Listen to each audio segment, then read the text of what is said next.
There we go. So we're live on Facebook. So good morning, everybody. Hope you're well. It's been another very exciting week. Lots of things happen between one week to the next, and many times that means we have the challenge as always to do what we can, which is to show up and bring your best A game at whatever it is that you're showing up for. So today is no exception. This is another day. We will rejoice in it. We thank God for it.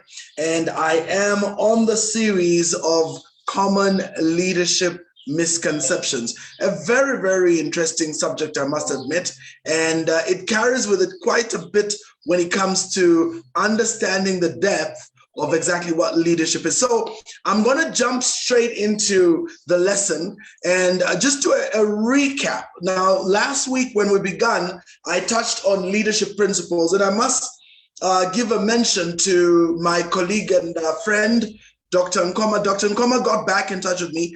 He is I think he's the chancellor or vice chancellor, not too sure, of the Africa Leadership Institute over in South Africa. And he did get in touch because he was very moved by some of the items that I mentioned and wanted just to understand a bit more about what we're up to. Now, between last week and this week also, I got appointed to be part of the Africa's Entrepreneurship Network. Yes, the African Entrepreneurship Network under Dr. Herbert Ntoho over in Namibia, who have their secretariat in South Africa as part of that as well. Again, all in relation to leadership. So it's very interesting. I was actually quite, how could I put it?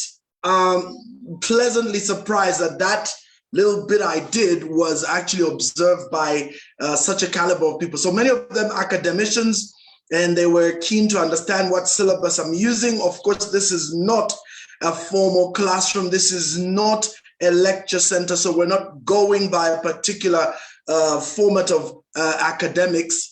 But what we do here is share the basics in such a simple way that people on Facebook, people on Zoom, and whoever catches the recordings is able to understand. So without further ado, let me jump straight into our lesson for today. So last week we looked at common leadership misconceptions, very interesting one. And today I want to jump even deeper. But before I do that, let me start by saying that it goes without doubt that the best time to see how great a leader is during a crisis. The most recent crisis we know at present, of course, is the war in Ukraine. And Volodymyr Zelensky has an interesting background. Remember, he was a comedian who decided he had enough of all the corrupt and useless leaders that dotted the political landscape of his country, and so decided to actually run for presidency and won, believe it or not, okay? So it tells you a lot about the electorate, how just fed up they were. All right, now this placed a great burden on him to stand for what he believed in and began a process of shifting the country into what he believed would be the right stance. Now, unfortunately, that led into a bigger crisis, a war with Russia, as you know. Now, if you study what Zelensky has to do, or rather has had to do, and the decisions he has had to make, this is when his leadership has been truly tested. And of course, as we do this presentation, he's exhibiting great tenets during a very trying time for his country and himself. And remember that with every decision, lives are at stake. Talk about pressure. You know, and I know there's a lot of people who have views, Ukraine, the West, NATO. That's not the purpose of this presentation. I'm just talking about individuals rising up to the occasion. Another really good example historically is what Sir Winston Churchill. The UK was at a crisis. If you watch the movie The Darkest Hour, it gives you an idea of exactly how much pressure the UK was under. And so under that situation, under that circumstance, they needed a certain type of leader. And Sir Winston Churchill rose to the occasion because the previous minister literally resigned. The king had his own major challenges. You have to remember that King Edward had just abdicated the throne. Yeah, I think that's abdicate. That should be the right English.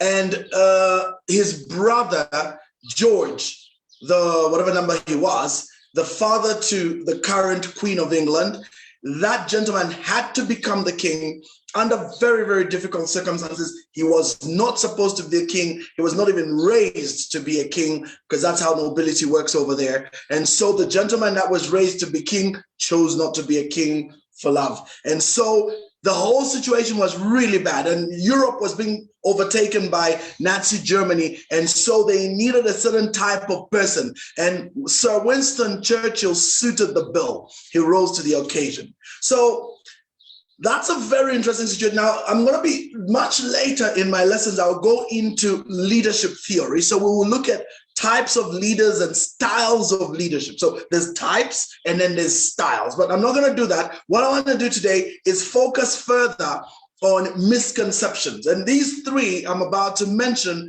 are very profound. Let me just name them and then we'll go into them. And by the way, credit to Forbes contributor Rajiv Peshawaria, who actually is a leadership trainer from India, very, very distinguished leadership trainer. And I do follow his teaching, just like John Maxwell and a number of distinguished leadership trainers. And it's great to glean this material off him, because I thought he really nailed it. Now, these three misconceptions, let me mention them first, then I'll go into them. So the first one is leadership is about influencing others to achieve something. This is the first misconception, and I'm going to break it down. I'm going to go into detail and you'll see what I mean. So the first misconception is that leadership is about influencing others to achieve something. That's a misconception. I'll show you in a moment. Then number two, leadership is about having the authority to make a difference. Big misconception, massive misconception. This could not be further from the truth, and I'm going to demonstrate. Let me give you a hint. Deborah, she was a judge in Israel. She didn't have certain type of authority, but she was able to influence. There's so many people historically. Joan of Arc didn't have any kind of authority, but she was able to influence France into rising up and taking a massive voice. She's now called Saint Joan of Arc, or Joan d'Arc. Okay, that's French. She was a young girl. She was what? She died a virgin. She was actually burnt at the stake. But Joan of Arc was just 19 when she led the whole France into a war against one of their neighbors and won that war. Powerful. She had no authority whatsoever, but that was what she was able to do. I'll show you later. Then number three, which is the biggest misconception, followership equals leadership. Oh my God, that one is a massive one. And again, in this day and age of social media, I will demonstrate how that's a big misconception. So let's dive in and begin with number one. Leadership is about influencing others to achieve something. Now, on the surface, like I said before, that sounds right until you make a study of some of the most influential leaders of our time.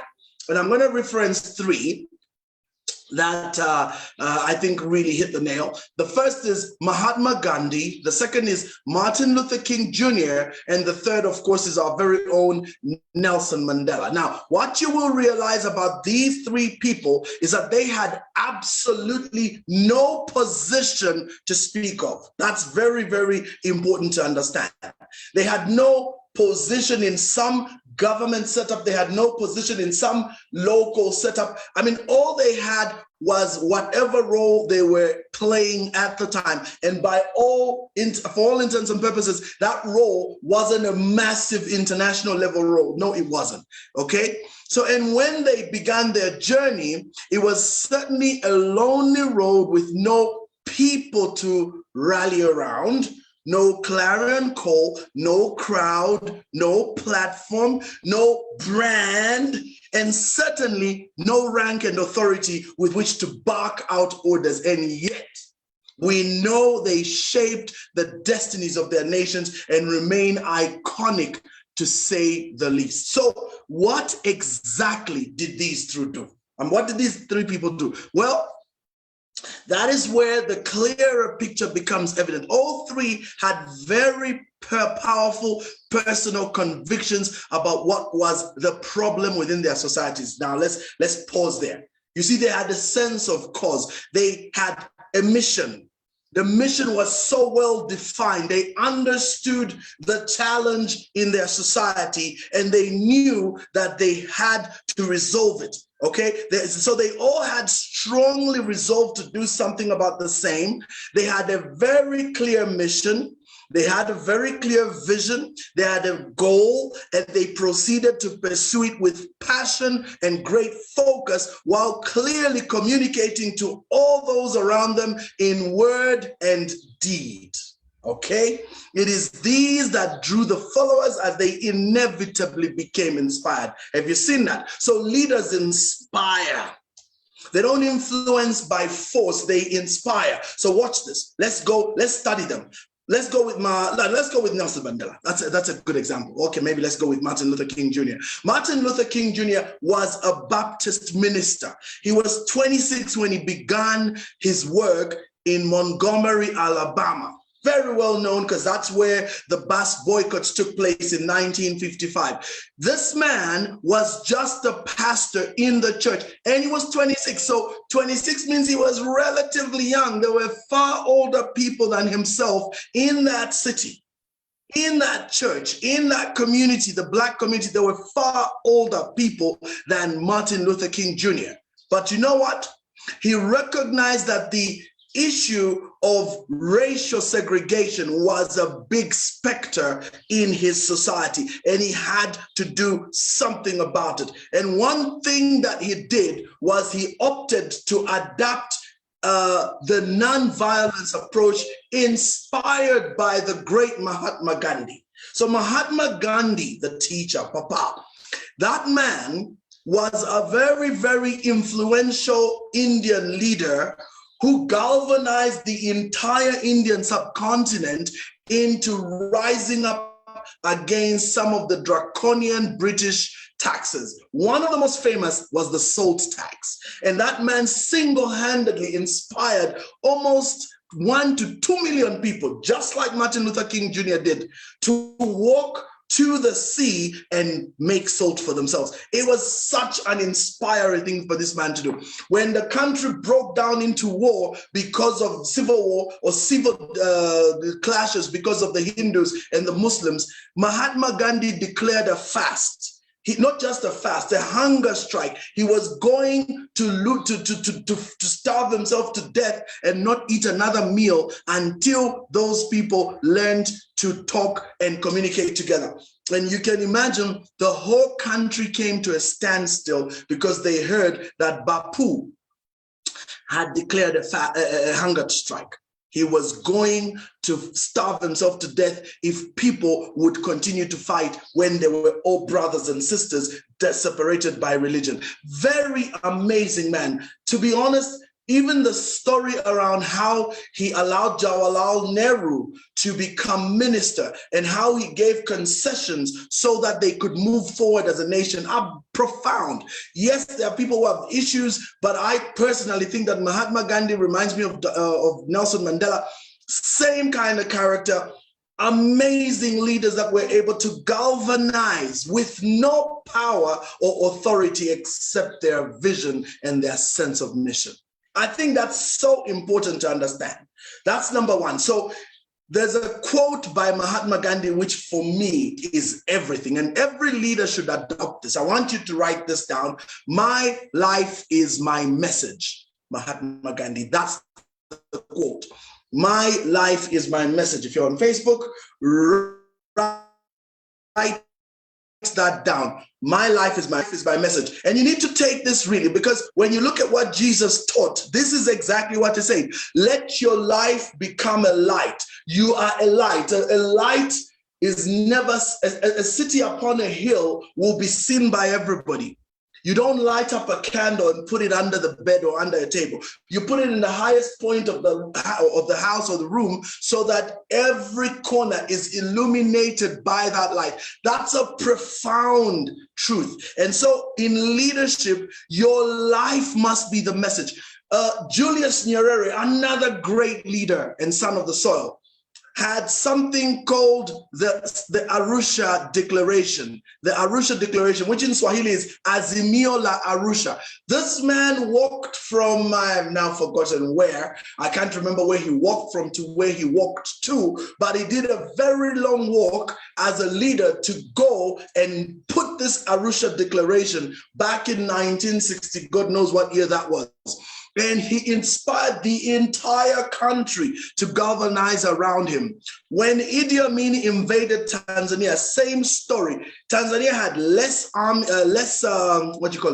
they had no money, they had no equipment, they had a very small army, resources. In fact, the country was going through massive, challenging economic issues. And yet, when Idi Amin invaded, there's a famous video, which we have all watched. I love the history of Africa, so I watched that thing. I love Nyerere, Mwalimu. And he did a speech. And in his speech, in Musoma, if I'm not wrong, he made a statement to say, and he said it in Swahili. And so I just have to quote him in the Swahili because it's such a powerful thing. I learned this in primary school. My primary was done in Tanzania, so I do speak relatively decent Swahili. So one of the things he said is, nia tunayo, sababu tunayo, na uwezo tunao, which means in English, the cause to fight we have.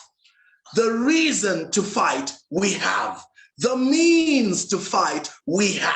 And so he galvanized every Tanzanian from every walk of life to come and join the army. I mean, they got people from all manner of corners of that country. People came in civilian clothes. They had to train for months because they couldn't even afford to give them boots. People offered goats and cows and all manner. I mean, the poorest of the poor put resources together to support the Tanzanian army.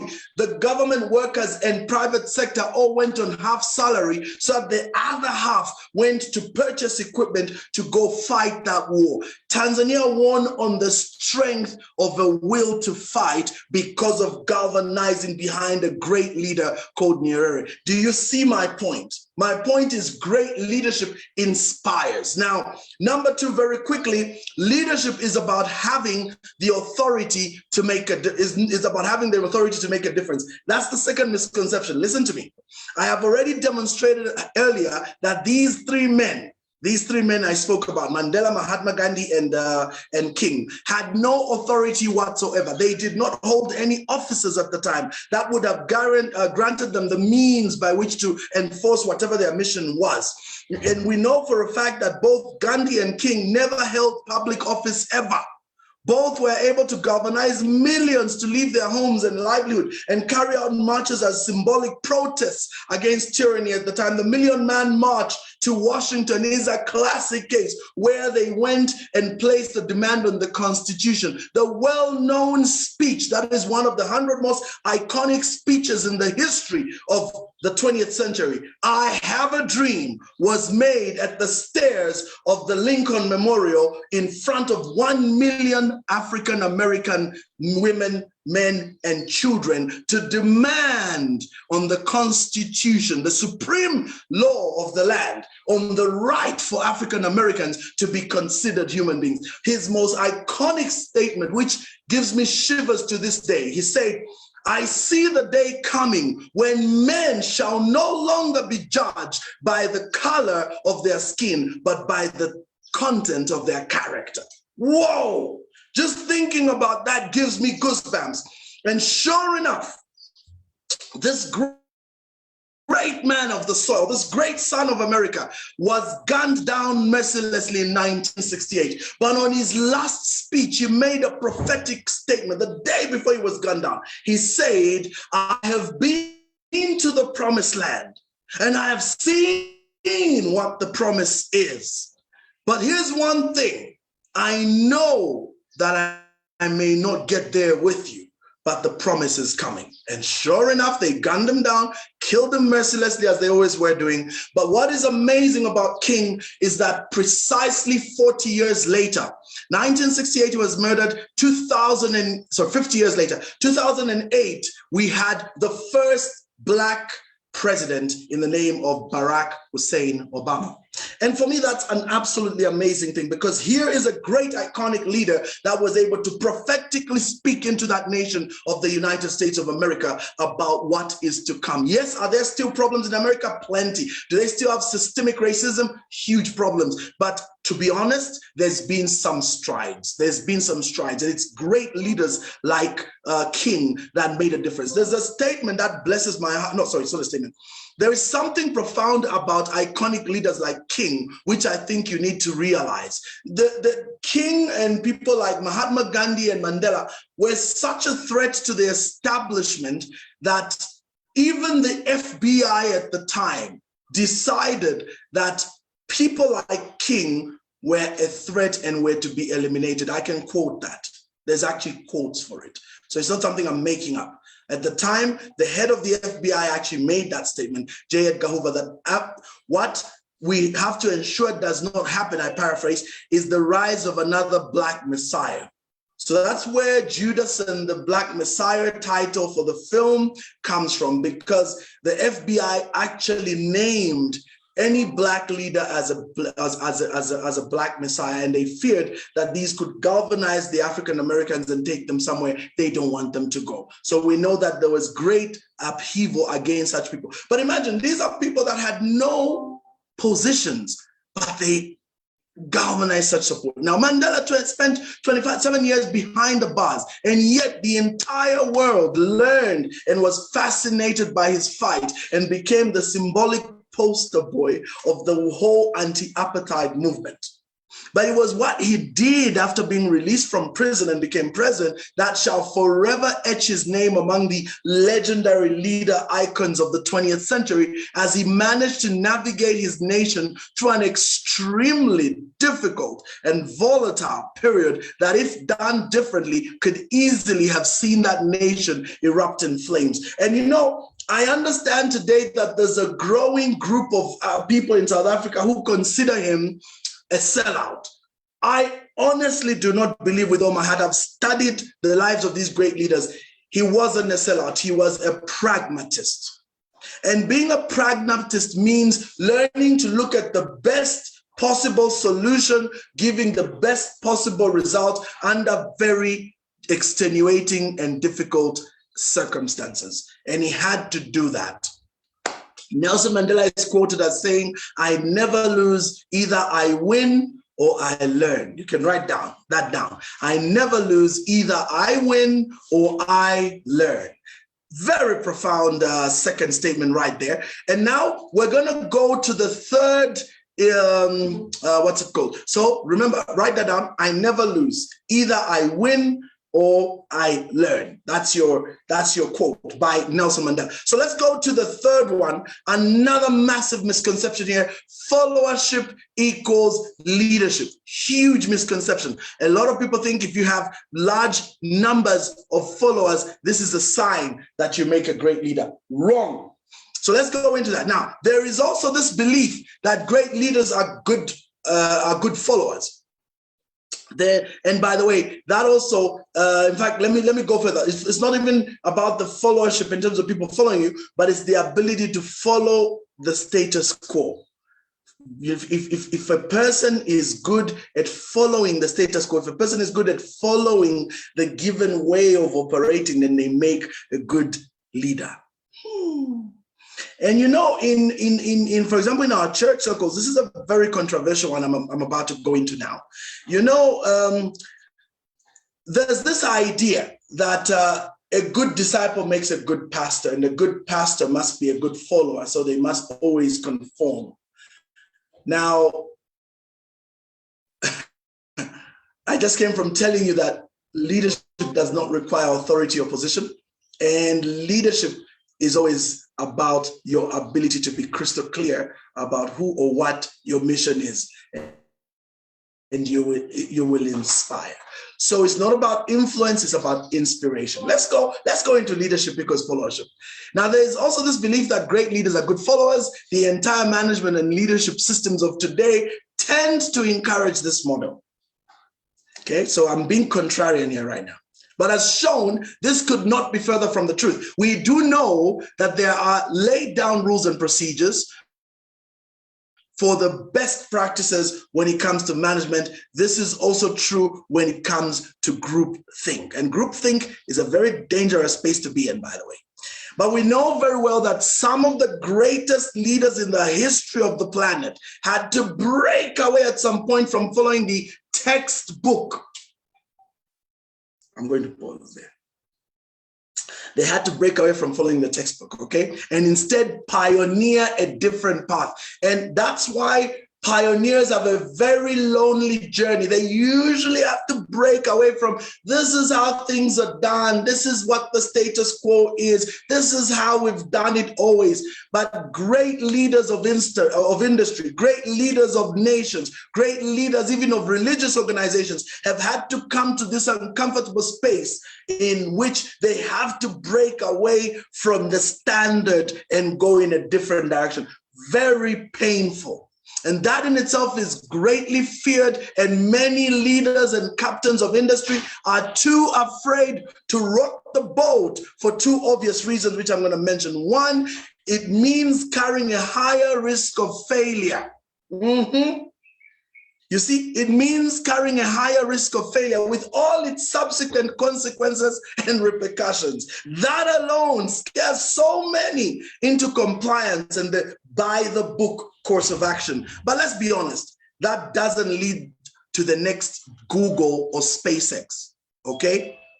Instead, it goes with the flow, and any leader worth their name knows that the flow is where the crowd is, and that, frankly, is a comfort zone. Nothing extraordinary happens in a crowd. This, my friends, you have to understand, and that's what's scary about this. That's why most people will not rock the boat, especially if they're looking for promotions.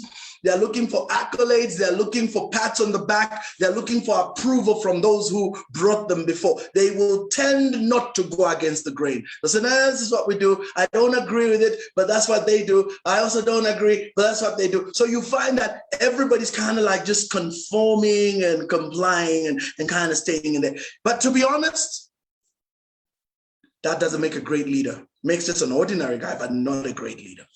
So the risk of failure is the reason most don't do this. And then the second reason, it means getting into bad books. It means getting into bad books with those who one reports to, okay?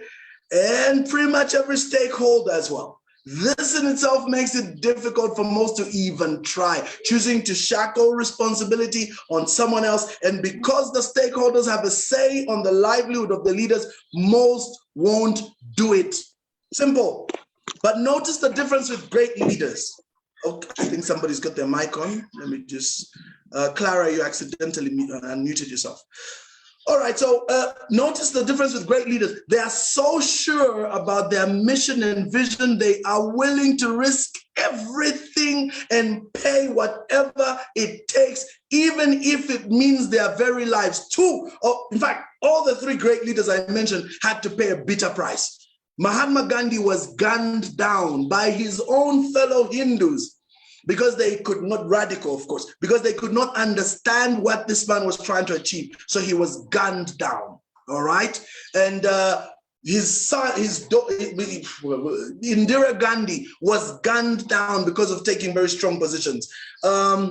Rajiv Gandhi, the son to Indira Gandhi, was gunned down, was bombed, in fact, by a terrorist because of his strong position. Benazir Bhutto, the great reformer lady in Pakistan, was bombed because of her position. You see, when you take these positions, it means you're going against some serious strongholds, and it will cost you. Martin Luther King Jr. was gunned down because of his strong position.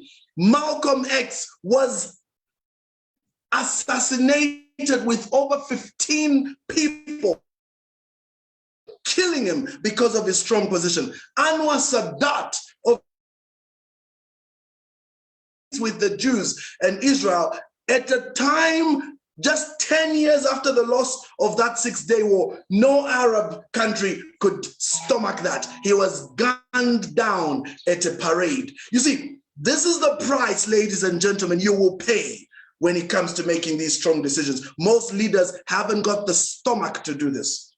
Most leaders haven't got the stomach to face jail, to face persecution, to face isolation. One of the leaders I love so much in this country is Dr. Nevas Mumba. Dr. Nevas Mumba, in my books, is a pioneer. Dr. Nevas Mumba is a man that exemplifies what I've just said.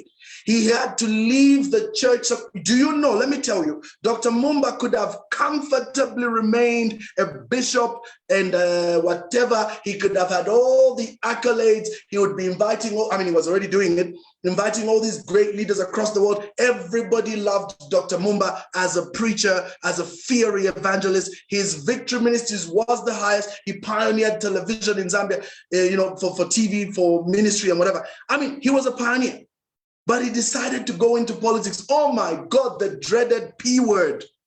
Who does that?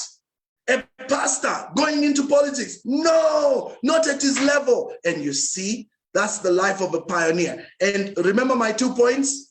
It means carrying the higher risk of failure. How many times has Dr. Mumba failed to win the elections in Zambia?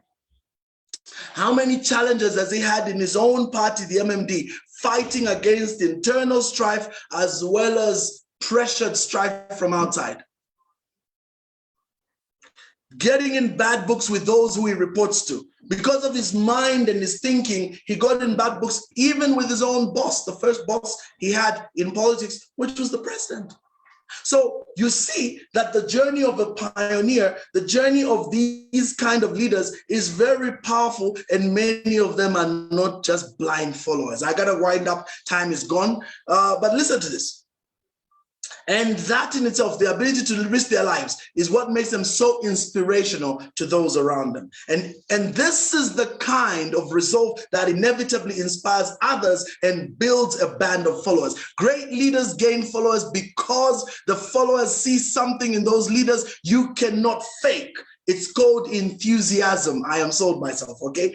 And they are very passionate about their mission, and their passion becomes a blazing inferno whose light and heat is infectious. Interestingly, some mistake it for charisma, but certainly charisma is not a sign of leadership. It is certainly about the ability to have a mission so great and the resolve so powerful that everybody else is moved by it. Listen to what Peter Thiel, founder of PayPal. By the way, PayPal was founded by Peter Thiel and by Elon Musk. But listen to what Peter Thiel said, which I think for me is powerful. He said, and he says, and listen to this, he says, the next Bill Gates will not build an operating system.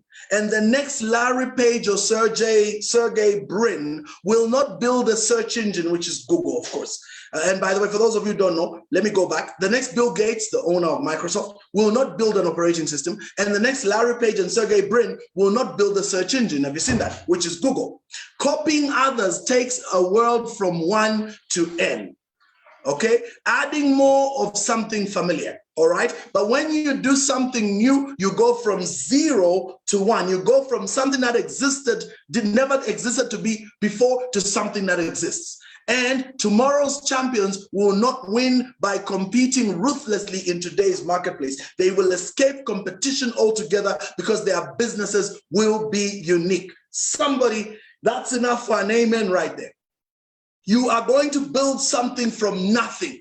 That's what makes great leaders. That's why it's a lonely journey. That's why it's frustrating. That's why it's so painful, because you're doing something that has never been done before. If you're a fan of Star Trek like me, that means you're starting something new. You're going into uncharted territories. So let's conclude. I'm going to conclude next week with these. There's just too much here. So I will stop there and just remind you one more time that when you look at whatever it is that you're doing, bear in mind these 3 things. Number 1, leadership is not about influencing others to achieve something. It's about having a vision and a passion so profound it inspires. Number 2, leadership is not about having authority to make a difference. It's about being an authority yourself. And number 3, very scary, leadership has never been about following by the book. Leadership is about pioneering. It doesn't mean you disobey, you pioneer. You know, Jesus nailed it, and I'll close with these words and we close. Jesus said, I did not come to abolish the law, but to fulfill it. Do you see? And they felt he was being radical. They felt he was being different. They felt he was being, he was doing things that were never done before. Yes, he went against the grain, the religious establishment, and everybody hated him for that. That's why they ended up crucifying him. But it's because he came and challenged the status quo. I have got words for all of you here today. You want to become a great leader? You want to become somebody that's going to shake the world? Here's my news for you. You've got to challenge the status quo. You got to come in and do something uniquely different, never before seen. You've got to be willing to take that journey down a path that has never been walked on before. You will have an axe, you will have a stick, and you will begin to cut the path. That's what leaders do. The rest just follow what everybody uses, but leaders come and create something completely different. On that note, I want to thank all of you for being part of our call. Remember, the link is on my page, so you can share this, and let's go out there and let's be the leaders that God has called us to be. By the way, have a great day. Tomorrow, Dr. Aunt Sylvia is going to be here to do her mindset change. The day after, we have Anne, and the day after, we have Dr. Nelly. So every one of you, thank you so much. God bless you guys. Cheerio.